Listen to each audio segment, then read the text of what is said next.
Oke teman-teman, balik lagi. Kita ada rekaman hari ini. Maksudnya setiap khotbah bakal ada rekaman. Jadi info dulu buat dokumentasi dan buat dimasukin ke YouTube juga. Jadi buat masa depan maksudnya gitu kan. Kalau ada misalkan jemaat baru atau orang-orang yang di luar gereja terus di live itu mau lihat atau apa kan bisa gitu. Jadi firman Tuhan bisa tetap berjalan gitu dimanapun dan kapanpun. Mari kita buka firman kita di Yohanes 4 ayat 24.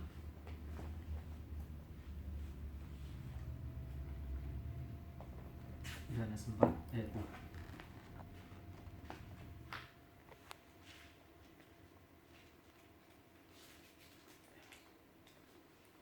Ya, jadi pertama-tama mau kasih tahu, mungkin hari ini ada beberapa banyak kita buka ayat-ayat karena judul hari ini tentang extreme love gitu. Kenapa extreme love? Karena ya minggu ini atau hari ini ya lagi Valentine gitu kan. Pas juga maksudnya.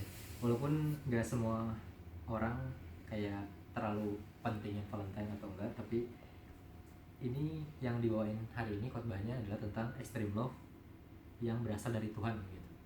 Bukan tentang Valentine yang biasa aja gitu, yang berasal dari manusia yang sesama pasangan sama pasangan gitu.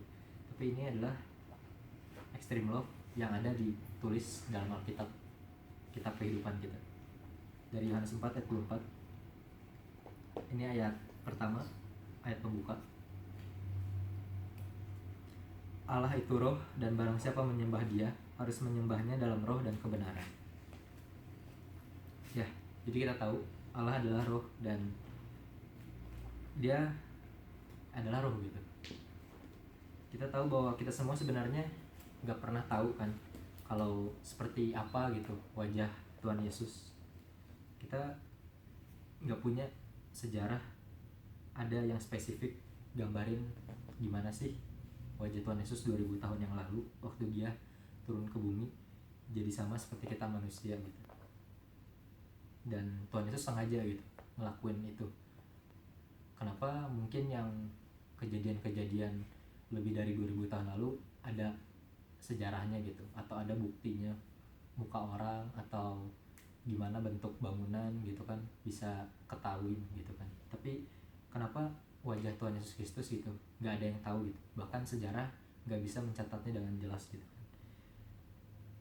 Itu sengaja Tuhan lakuin karena biar kita gak menyembah gambar gitu, karena Tuhan mau kita menyembah dia dalam roh, dan Tuhan adalah roh gitu, harus disembah dalam roh. Kita buka di 2 Korintus 3 ayat 17. 2 Korintus 3 ayat 17.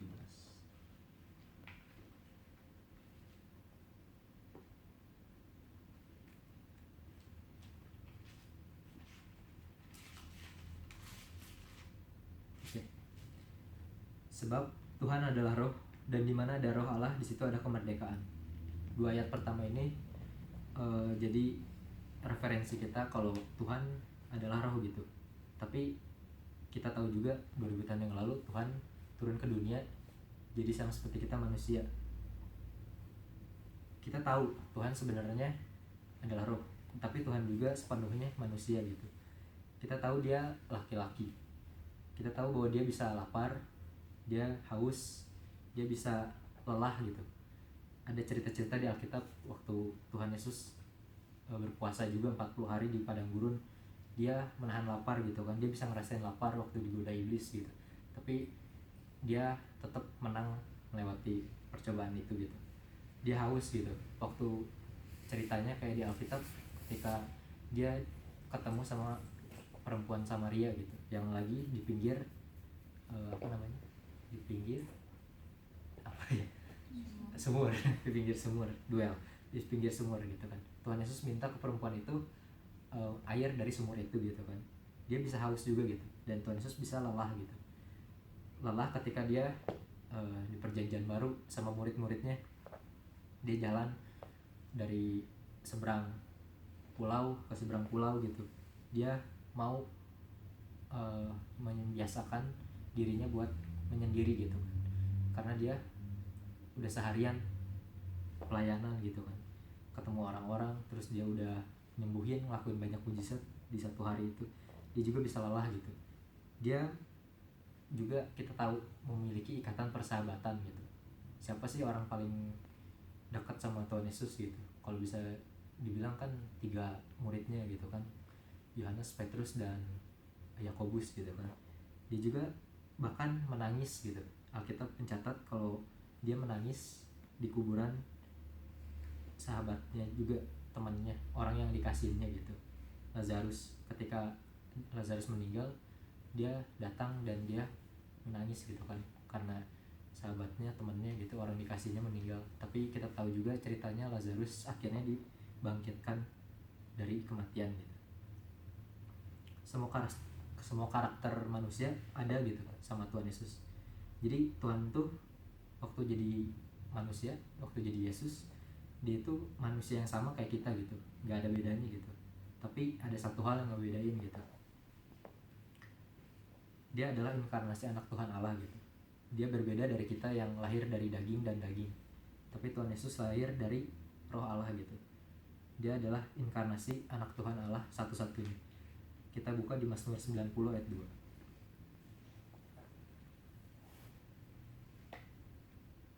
Di Mazmur 90 ayat 2, di sini dikatain kalau sebelum gunung-gunung dilahirkan dan bumi dan dunia diperanakan, bahkan dari selama-lamanya sampai selama-lamanya, Engkaulah Allah. Kita lanjut di Yohanes 1 ayat 14.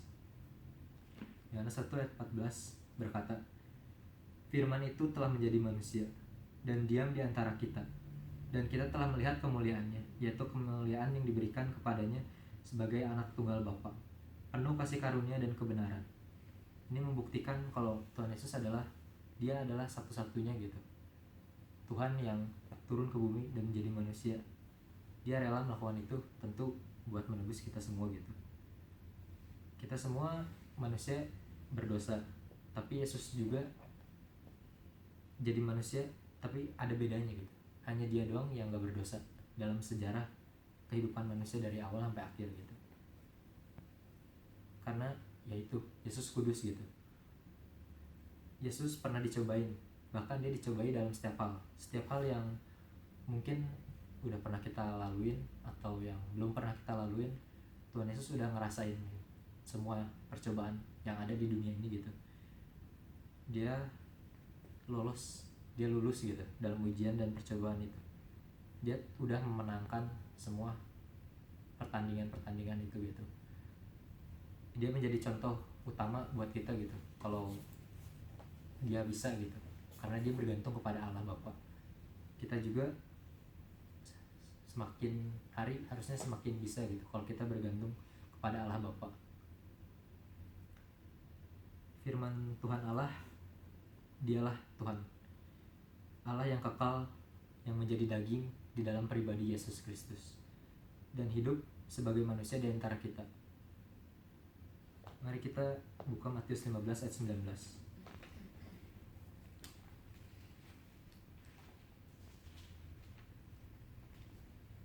Matius 15 ayat 19.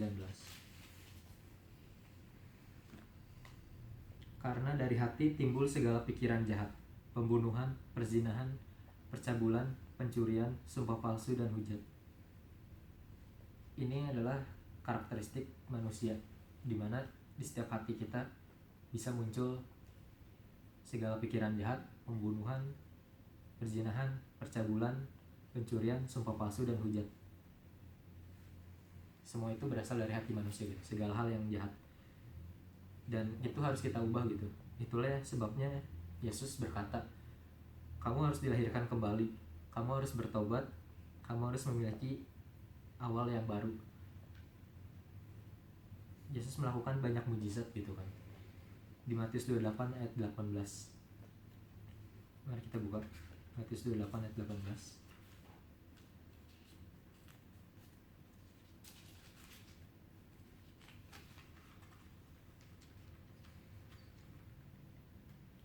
Matius 28 ayat 18. Yesus mendekati mereka dan berkata, kepadaku telah diberikan segala kuasa di sorga dan di bumi.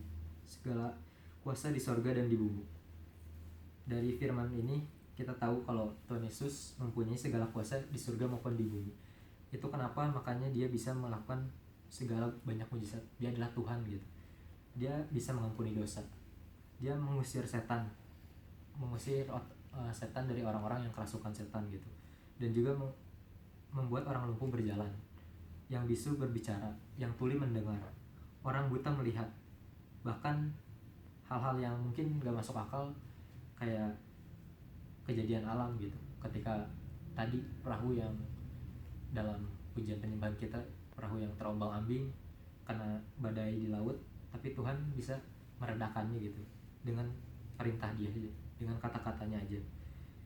Dia dapat meredakan kejadian alam yang mungkin gak masuk akal gitu, bahkan membangkitkan orang yang mati. Dia adalah Tuhan yang turun ke bumi. Dia Tuhan yang mengasihi kita semua. Dia bisa disebut nekat gitu, karena apa yang Tuhan lakuin buat kita adalah hal yang mungkin bagi sebagian orang hal yang aneh gitu, karena buat apa ngelakuin hal yang ceroboh gitu, atau apa ya, mengorbankan nyawanya sendiri atau apa, karena jarang bagi orang-orang mau berkorban gitu. Tapi berbeda dengan Tuhan kita. Tuhan kita adalah kasih. Dia tentunya mau ngelakuin apa aja buat kita. Dia dianiaya, disiksa, dan disalibkan. Dia difitnah waktu dia ada di hadapan setiap orang Farisi. Dia disiksa waktu dalam tortur, waktu dalam sebelum ke Golgota. Dia dicambuk dulu, dia pakai cambuk kulit yang ujungnya besi gitu, punggungnya dicambuk, terus dia ngalamin apalagi mahkota duri ditempelin ke kepalanya. Bahkan sampai finalnya dia disalibkan, tangannya dipaku. Dia bahkan waktu dipaku dia nggak marah gitu, dia nggak bilang kayak mengutuk atau mungkin mengeluh atau teriak, bahkan nggak teriak gitu. Dia cuma bilang kayak, ya Bapak, ampunilah orang ini karena dia tidak tahu apa yang dia perbuat. Bahkan ketika dia sudah digantung di kayu salib, dia mengakhiri hidupnya dengan berkata, "It is finished." Kita buka di Yohanes 19 ayat 30. Yohanes 19 ayat 30.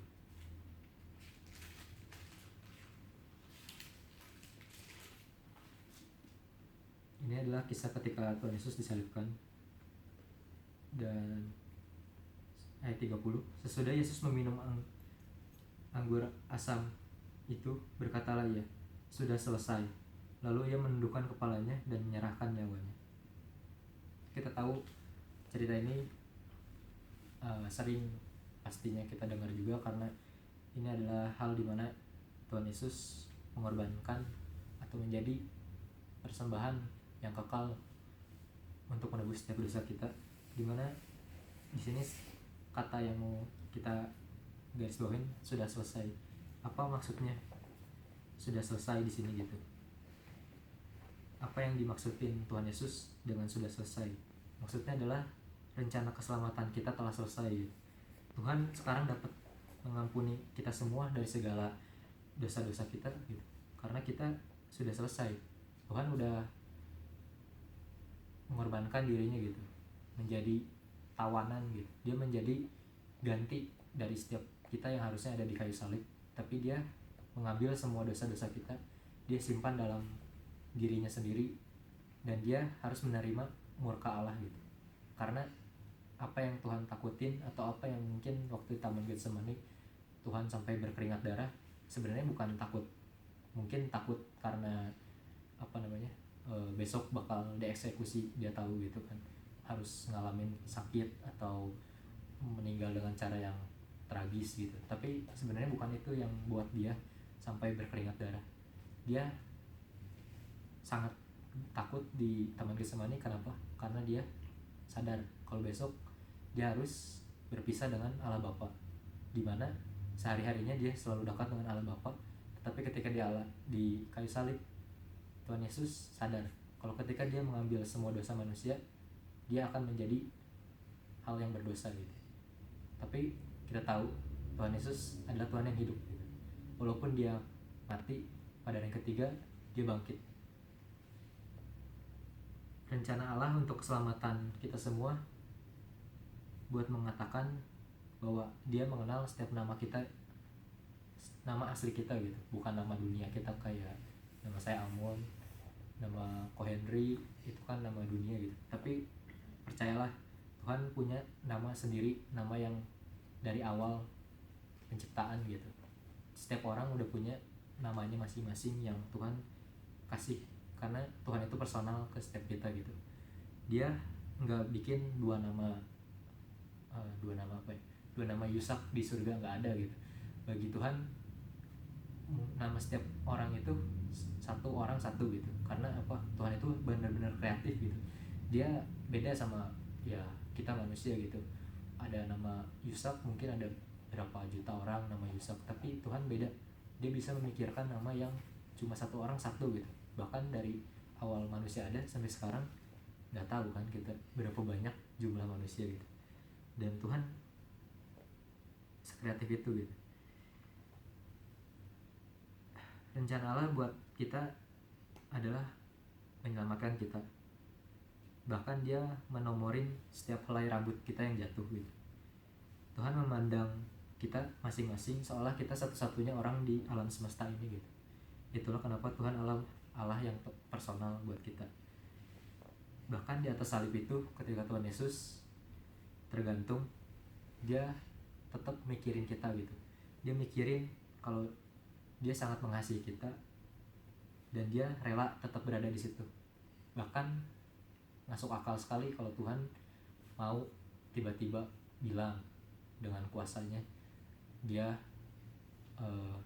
langsung turun dari kayu salib atau melayang gitu kan, karena kekuasaannya dia yang maha kuasa, dialah Tuhan gitu.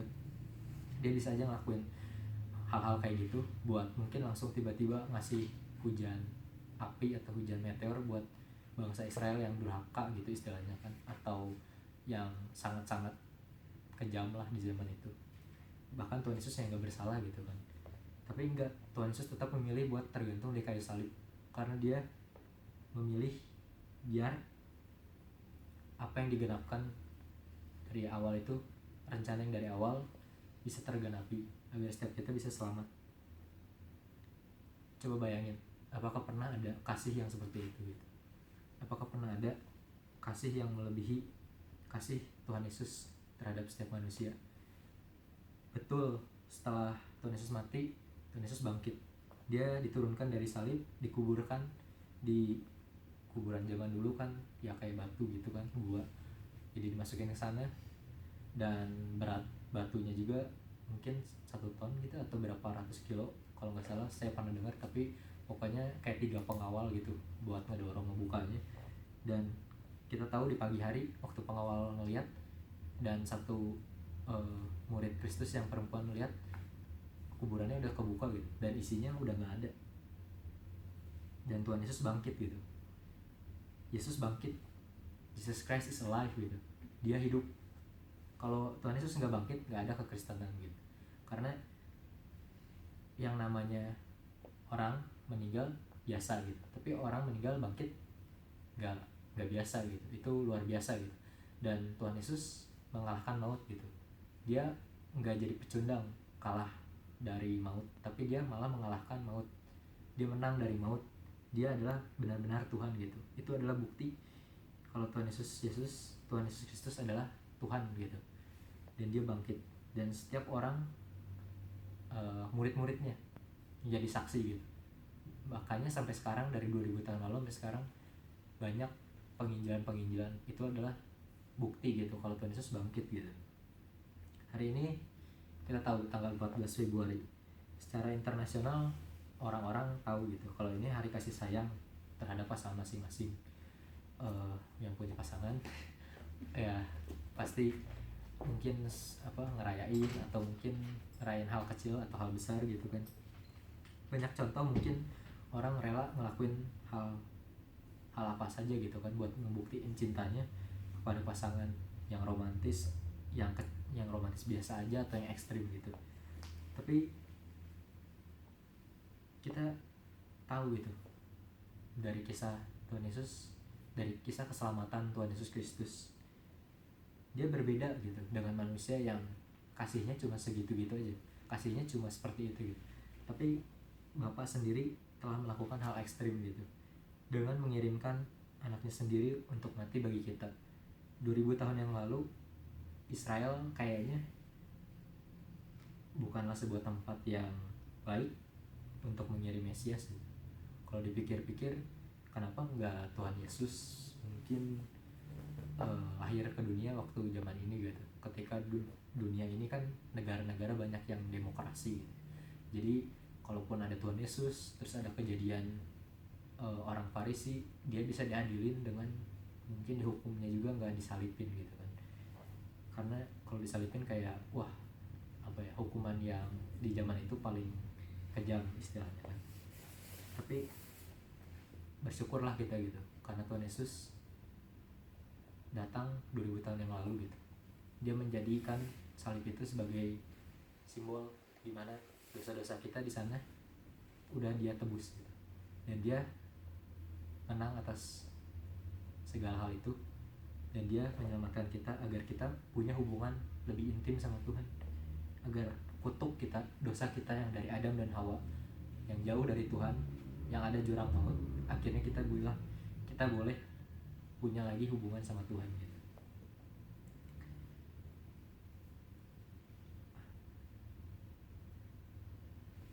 Mungkin Bapa di surga memberikan Tuhan Yesus buat menanggung yang terburuk, buat membawa yang terburuk ke tempat yang terbaik dalam kekekalan.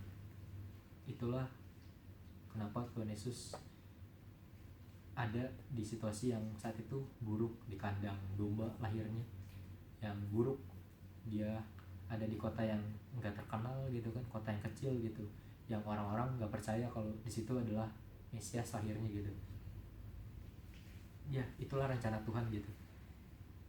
Dia membuat yang terburuk agar yang terbaik ada nanti di kekekalan gitu. Sedikit lagi, kasih Tuhan adalah reckless love of God. Reckless love of God adalah, reckless artinya nekat, tindakan tanpa memikirkan atau peduli tentang konsekuensi dari suatu tindakan. Itulah salah satu kasih Tuhan gitu. Kalau kita buka di Matius 8 ayat 12 sampai 14, di sini lagi ceritain tentang perumpamaan tentang domba yang hilang. Saya baca, bagaimana pendapatmu jika seorang mempunyai 100 ekor domba dan seekor di antaranya sesat? Tidakkah ia akan meninggalkan yang 99 ekor di pegunungan dan pergi mencari yang sesat itu? Dan aku berkata kepadamu, sesungguhnya jika ia berhasil menemukannya, lebih besar kegembiraannya atas yang seekor itu daripada atas yang ke-99 ekor yang tidak sesat. Demikian juga Bapamu yang di sorga tidak menghendaki supaya seorang pun dari anak-anak ini hilang. Bagaimana bisa gitu, dari 100 domba satu yang hilang, 99 aman kan ceritanya di ladang gitu ya, di hamparan padang rumput, tapi yang satu lebih berharga dibandingkan yang 99. Karena di perumpamaan ini lagi bicarain tentang domba yang satu ini adalah setiap kita gitu, setiap kita yang lari dari Tuhan, atau mungkin setiap kita yang udah hilang arah, udah lupa sama Tuhan, dan Tuhan sangat senang gitu, sangat bahagia ketika tahu kalau kita mau kembali sama Dia, mau benar-benar dekat sama Dia. Dia lebih senang dengan satu yang ini daripada 99 yang mungkin kelihatannya benar gitu, tapi sebenarnya nggak ada pertobatan atau nggak ada hal yang benar gitu dibandingkan satu domba ini. Maka dari itu Tuhan melihat hati, bukan luarnya gitu. Dan dari perikop ini tentang perumpamaan domba yang hilang,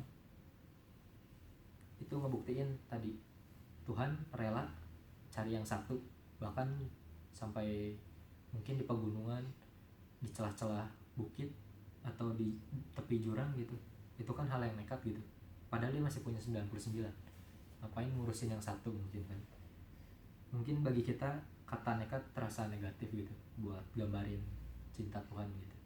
Tapi bagi bapak, buat menerima anak yang hilang kembali ke rumahnya, dia nggak peduli sama konsekuensi dari apa yang orang-orang pikirin tentang Tuhan gitu. Cinta Tuhan adalah unconditionally love, kasih yang tidak terbatas oleh kondisi atau syarat apapun.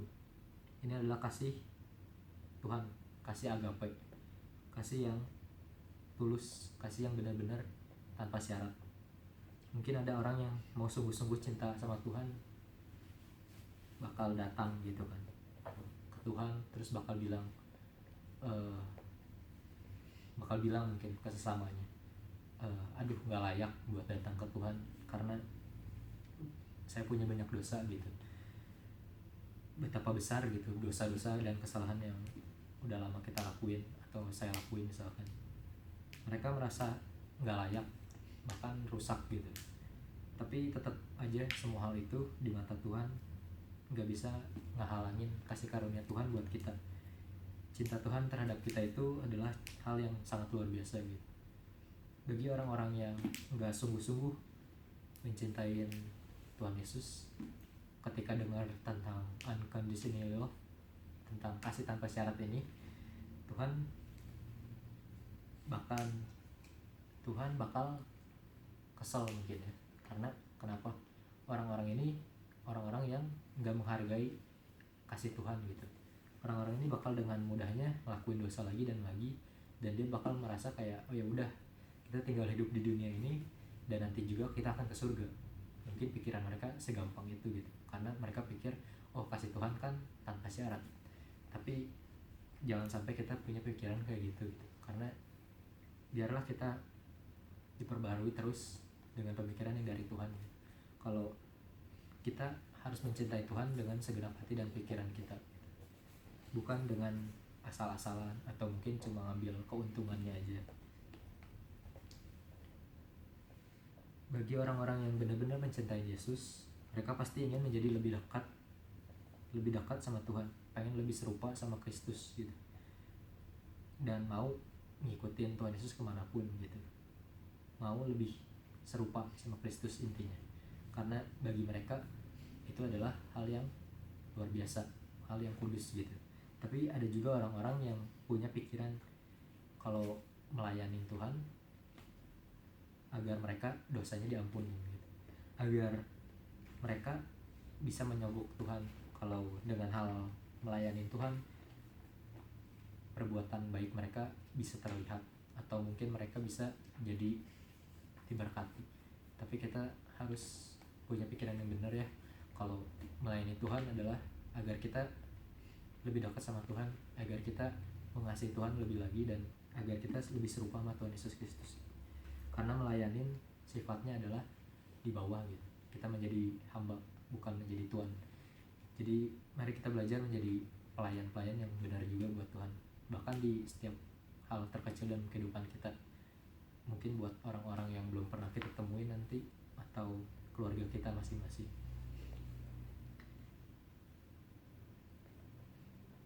Bagi Tuhan, kita semua adalah sama gitu, karena Tuhan mengasihi kita bahkan ketika kita masih berdosa. Bagi orang-orang yang mengerti tentang ini, mereka merasa bebas gitu.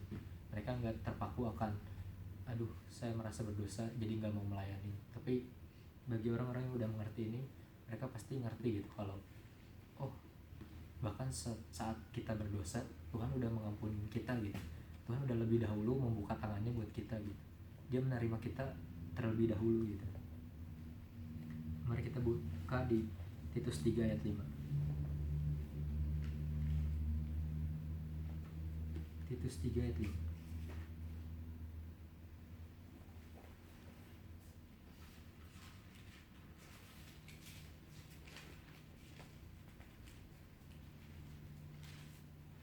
Oke.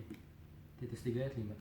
Pada waktu itu Dia telah menyelamatkan kita bukan karena perbuatan baik yang telah kita lakukan, tetapi karena rahmat-Nya oleh permandian kelahiran kembali dan oleh pembaruan yang dikerjakan oleh Roh Kudus. Itulah kenapa Tuhan lebih mengasihi kita terlebih dahulu gitu, bahkan sebelum kita sadar gitu. Waktu kita masih berdosa, Tuhan bahkan udah mengasihi kita. Jadi jangan sampai kita berpikiran karena perbuatan baik kita, karena hal-hal yang kita lakuin Tuhan mengampuni kita, atau karena hal-hal apa yang berasal dari diri kita sendiri Tuhan mengasihi kita. Jangan berpikiran itu sekalipun gitu, karena ingatlah kasih karunia Tuhan adalah mengasihi kita terlebih dahulu, dan Dia mengasihi kita karena Dia adalah kasih gitu. Dan itu kasih karunia yang berasal dari Tuhan, bukan karena perbuatan kita atau semata-mata usaha kita gitu. Ini adalah ayat terakhir. Nah, kita buka Roma 12 ayat 1.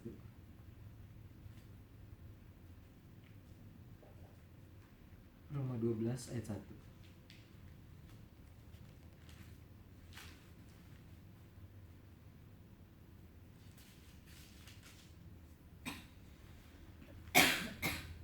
Jadi di bagian terakhir ini kita flashback yang awal tadi kan,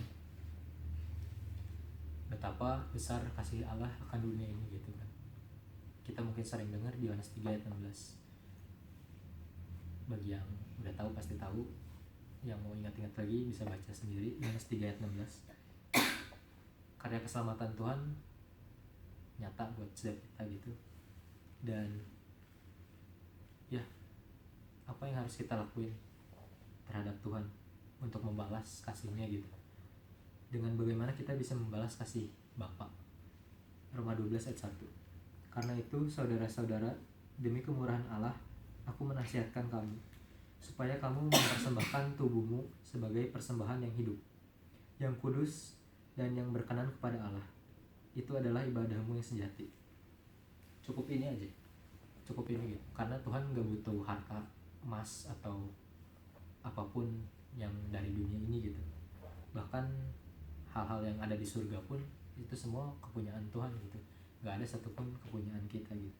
Tapi satu hal ini dapat menyenangkan hati Tuhan gitu. Karena demi kemurahan Allah aku menasihatkan kamu, supaya kamu mempersembahkan tubuhmu sebagai persembahan yang hidup, yang kudus, dan yang berkenan kepada Allah. Itu adalah ibadahmu yang sejati. Marilah kita persembahkan tubuh dan hidup kita sebagai persembahan yang benar dan hidup bagi Allah. Karena Tuhan mau dengan hidup kita masing-masing kita dekat sama Tuhan, itu menyenangkan hati Tuhan. Kita punya hubungan intim sama Tuhan, itu pasti membuat Tuhan senang gitu, melebihi perbuatan baik yang kita lakuin. Karena bagi Tuhan dekat dengan kita adalah hal yang luar biasa. Ya, cukup segitu.